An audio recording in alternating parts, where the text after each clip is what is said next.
we have freedom, a full, complete freedom? Do we have equal justice under the law? Do we have equality of opportunity? So the unraveling started from a lie. Because when it said we the people, no women were involved in that. Uh-oh. Now I want you to talk to me. When the Federalist Papers were argued, there wasn't no woman in the room. We the people. But you ain't people if you're a woman. Over 100 years, a woman had to wait to vote. I'm talking about white women. So if we, the people, didn't really include white women, and you know it never included black men and women, brown men and women. So you've been here, bless your hearts, trying to fit in.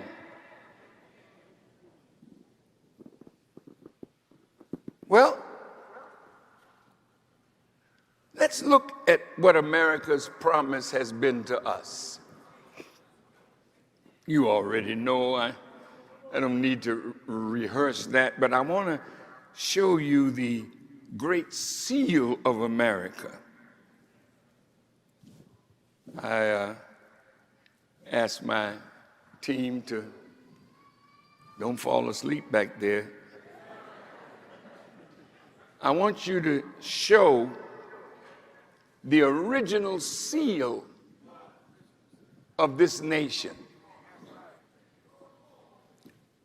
It had on its face, oh, thank you, seal of the United States of America. Look at it. It was a coat of arms of 6 white European nations that made up this new nation. England, Scotland, Ireland, France, Germany, and Holland. It has the initials of the 13 colonies, and it depicts a woman holding the scales of justice.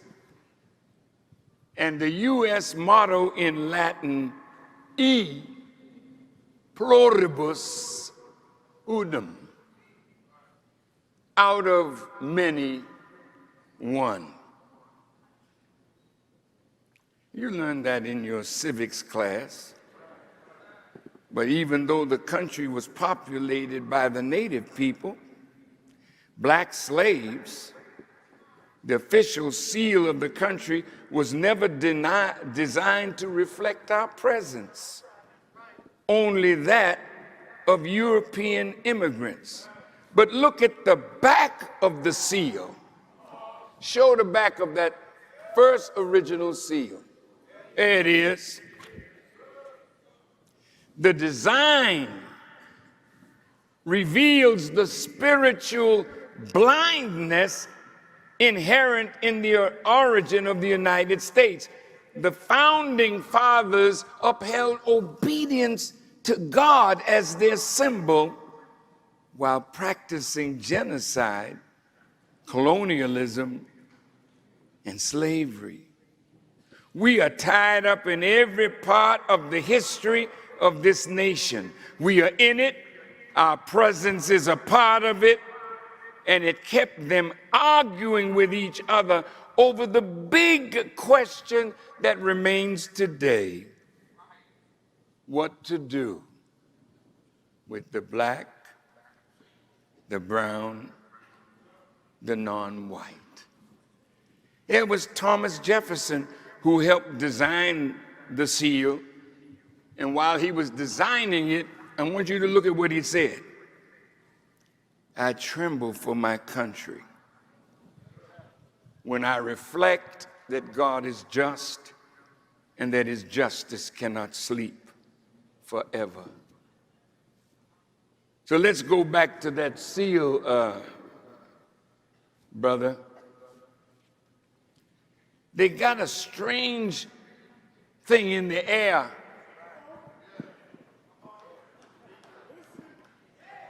With a light and fire in it, and the light is shining down on Moses. You see Moses with his hand stretched out. Pharaoh in a chariot with a sword in his hand. Because after Pharaoh decided to let the children go, he changed his mind. And he picked up a sword and was coming to kill all of them. And so this picture of what was above their heads that I will explain to you today, inshallah, they knew judgment was coming to America. I want you to hear me. The founding fathers knew that one day they would have to pay for what they did to the Native Americans, to the slaves, to all of the people that they have made poor and destitute, robbing them of their resources. Oh, yeah.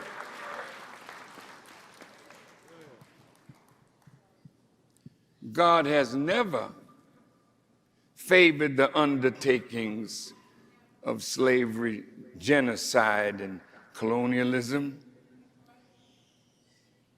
And look at the words of Jesus. One comes at the end, and he uses the pronoun I. And you say we. He said, I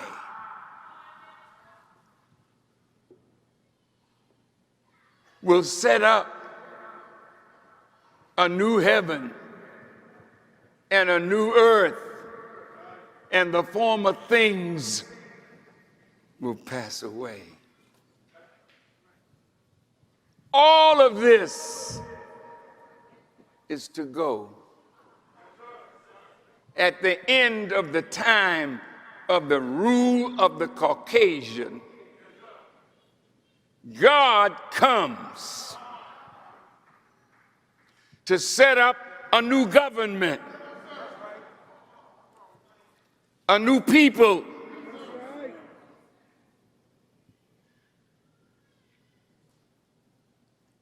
Behold, I make all things new. There'll be a new heaven,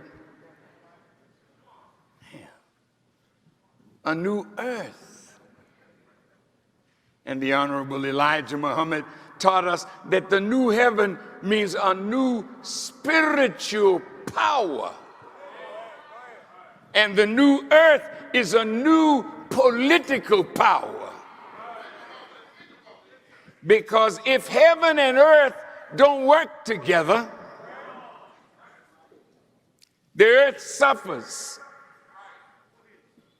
If the rain stops, if the clouds don't come over the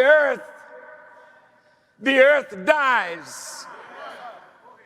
When you got government and all you can do as a member of Congress is say a weak prayer to open the Senate and the House of Representatives, but there's no real connection to God. Yet you say, I pledge allegiance to the flag of the United States of America. And you go on to say, one nation, under God, indivisible, with liberty and justice for all. My mother said to me when I was going to school as a youngster, she said with her beautiful West Indian accent, she said, "Gene, I don't want you to say these words like they give it to you, you know. I want you to say, with liberty and justice for white people." So I never said the Pledge of Allegiance the way it's written. When I got to that part, I said, for liberty and justice for white.